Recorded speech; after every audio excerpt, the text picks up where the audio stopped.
Ken, we've been talking about that number. I think it was Goldman Sachs put out yesterday, estimating that the jobless claims number in this next week could jump to 2.25 million, 3 times anything we've ever seen before. Does that sound about right to you? It absolutely is plausible. I mean, I could see the unemployment going up to something at least what we saw in the Great Recession before this is over. I mean, we're talking about California going on pause. What is it, the 5th largest economy in the world if you took it by itself? Yeah, we're looking at extraordinary times. Ken, in terms of trying to figure out how that happens, you know, it happened during the Great Recession, but it happened over a much longer period of time. You're talking about going from full speed to shutting down entire states in the matter of a week. What does that look like? What does it mean for how you kind of try and play it out from here? Well, I mean, I think the big question is how it goes forward, the whole management of the health crisis. That is the first thing. I mean, the Fed's mopping up the liquidity, but, you know, if you don't win on the health front, everything else falls apart. We need to have a recovery that gets people back to work. I've met, you know, just in my neighborhood, not yesterday, but over the last week or two, so many small businesses, you know, the dry cleaner, restaurants, little stores who are just, they don't know how they're going to pay their rent. They don't know how they're going to keep their employees. And I think a lot of the economy was very strong going into this, so firms could hang on to people, but I don't know how long that can last.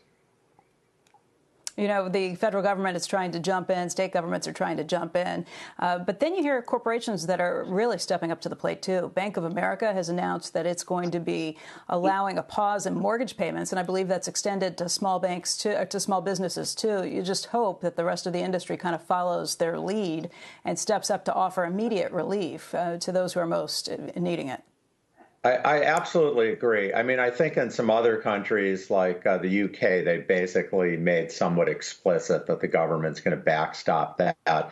And I think Bank of America is probably pretty reasonable to assume the same thing is going to happen here. We're putting people shelter in place. So we're going to kick people out of their homes in the middle of that? Obviously not. The other point you just made is that the healthcare response will determine where everything goes from here.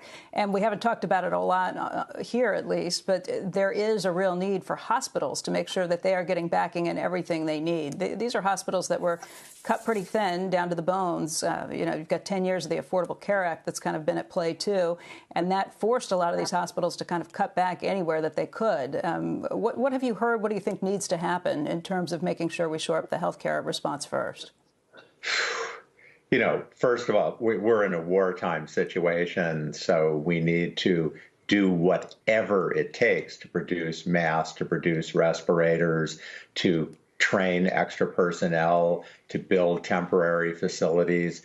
I'm not impressed by what I hear so far. I mean, I just don't see this happening at the pace, at the scale it needs to.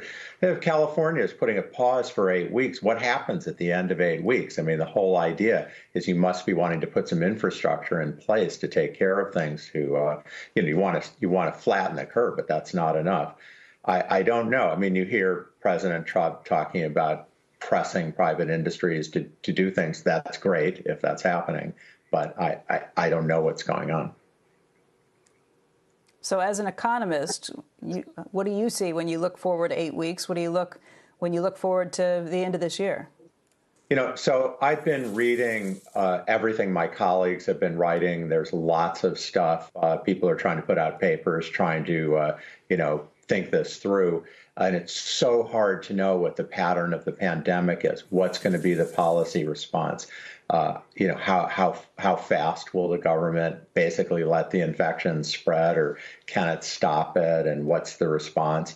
I think sort of the more optimistic estimates are that we do shelter in place or something like that successfully. There's a spike, and then after that we release it after a fairly short period. Then there's smaller spikes. We periodically pull it in.